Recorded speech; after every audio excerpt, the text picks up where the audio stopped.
आंदोलन सुरू आहे। आपण पाहू शकता मोठ्या संख्येने आंदोलकांची गर्दी तिथे झालेली पाहायला मिळते।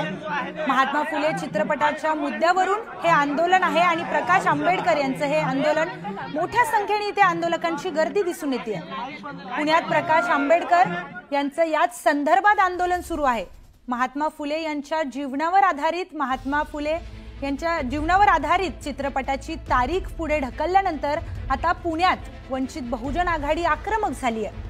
काही लोकांच्या म्हणण्यामुळे हा पिक्चर पुढे ढकलल्याचा आरोप केला जातोय आणि त्याच संदर्भात महात्मा फुले यांच्या जयंतीनिमित्त आज प्रकाश आंबेडकर फुलेवाड्या बाहेर आंदोलन करतायत। प्रकाश आंबेडकर यांच्या उपस्थितीत वंचित बहुजन आघाडीचे इथे जोरदार आंदोलन सुरू आहे। फुलेवाड्याच्या बाहेर आपण हे आंदोलन बघतोय। महात्मा फुले आज यांची जयंती आहे। या जयंती निमित्त प्रकाश आम्ही या ठिकाणी आलो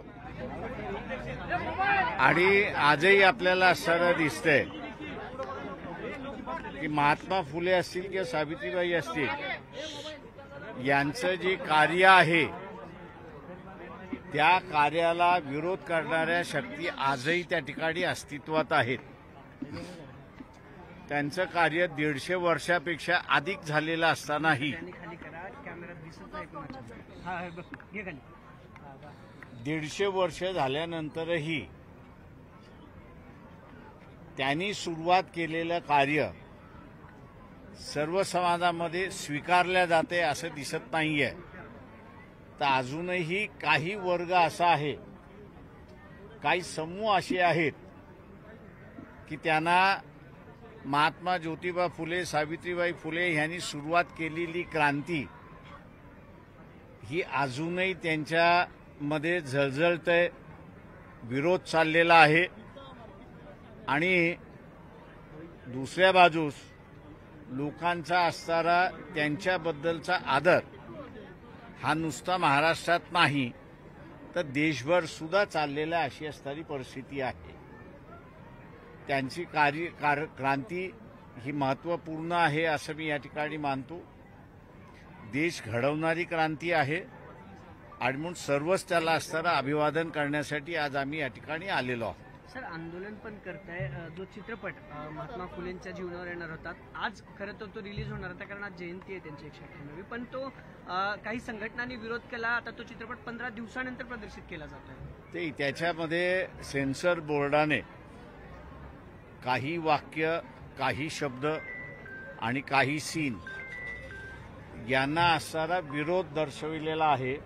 काही संघटनांनी पत्र लिहिली आहेत म्हणून सेन्सर बोर्डाला आमचं म्हणणं आहे की ती वाक्य, ती सीन हे महात्मा फुलेंच्या समग्र साहित्य जे महाराष्ट्र शासनाने प्रकाशित केलेलं आहे त्याच्यातला तो असणारा हिस्सा आहे। त्याच्यामुळे एकदा महाराष्ट्र शासनाने ते प्रकाशित केलेलं आहे, केंद्र शासनाने त्याला असणारा मान्यता दिलेली आहे, तेव्हा सेन्सर बोर्डाला विरोध करण्याचा अधिकार नाही। आणि सेन्सर बोर्ड हे जर विरोध आपला तसाच ठेवणार असेल तर सेन्सर बोर्डाचे जे मेंबर आहेत त्या मेंबरच्या घरासमोर असताना आम्ही निदर्शनं केल्याशिवाय राहणार नाही।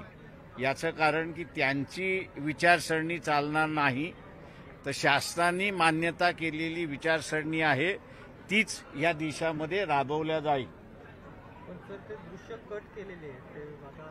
अजून कट केलेले नाहीत, अजून त्याच्यावरती वाद चाललेला आहे। तर स्मारकाच्या विषयी देखील छगन भुजबळ यांनी स्वतः नाराजी व्यक्त केली। ते तर म्हणतात की मी आता आमदार आहे, जर वेळ पडली तर मलाच स्वतःला उपोषणाला बसायला लागेल। त्यांचं असंही म्हणणं आहे की मुख्यमंत्री आणि दोन्ही उपमुख्यमंत्री निधी तर देतात मात्र अधिकारी कुठेतरी कामाला दिरंगाई करतात। माझं म्हणणं असं आहे की त्यांनी शासनामध्ये आहेत, शासनामध्ये असल्यानंतर उपोषणापेक्षा त्यांनी निधी वापरल्या कसा जाईल, त्याचं नियोजन कसं केलं जाईल आणि त्याच्याचबरोबर त्याचा आराखडा हा जो तयार केलेला आहे त्या अंमलबजावणीचा टाइम बाउंड प्रोग्राम हा जर त्यांनी करून घेतला शासनाकडून, कारण शासन त्यांचंच आहे, अजित पवारच एकंदरीत सरकार चालवतात आहेत असं एकंदरीत त्या ठिकाणी दिसतंय. त्याच्यामुळे अजित पवारांबरोबर बसून त्यांनी असणारा जर टाइम टेबल ठरवला तर मला वाटतं हे स्मारक लवकरात लवकर होऊ शकतं अशी परिस्थिती आहे.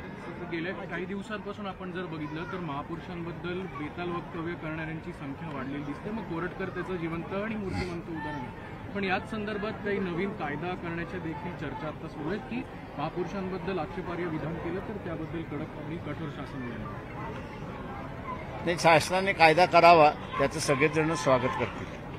सर, जरी कायदा केला ना, आता तुम्ही चित्रपटाचा पण विषय घेतलाय, ज्या ज्या वेळेस ऐतिहासिक चित्रपट येतात ते महापुरुषांवरती असू द्या किंवा इतर कुठल्याही आपल्या ऐतिहासिक साक्ष्यावरती असू द्या, त्याला विरोध हा होतोच. मग सेन्सर बोर्डाने कुठेतरी या बाबतीत वेगळा कायदा किंवा काही इतिहास तज्ज्ञ घेतले. माझं म्हणणं असं आहे त्याच्यामध्ये शासनाने जी भूमिका मान्य केलेली आहे त्या मान्यतेच्या विरोधात सेन्सर बोर्ड त्या ठिकाणी जाऊ शकत नाही. आणि सेन्सर बोर्ड हे काय स्वतंत्र बोर्ड असलं तरी त्यांना असणाऱ्या गव्हर्नमेंट गाईडलाईन प्रमाणेच त्या ठिकाणी कामकाज करावं लागतं.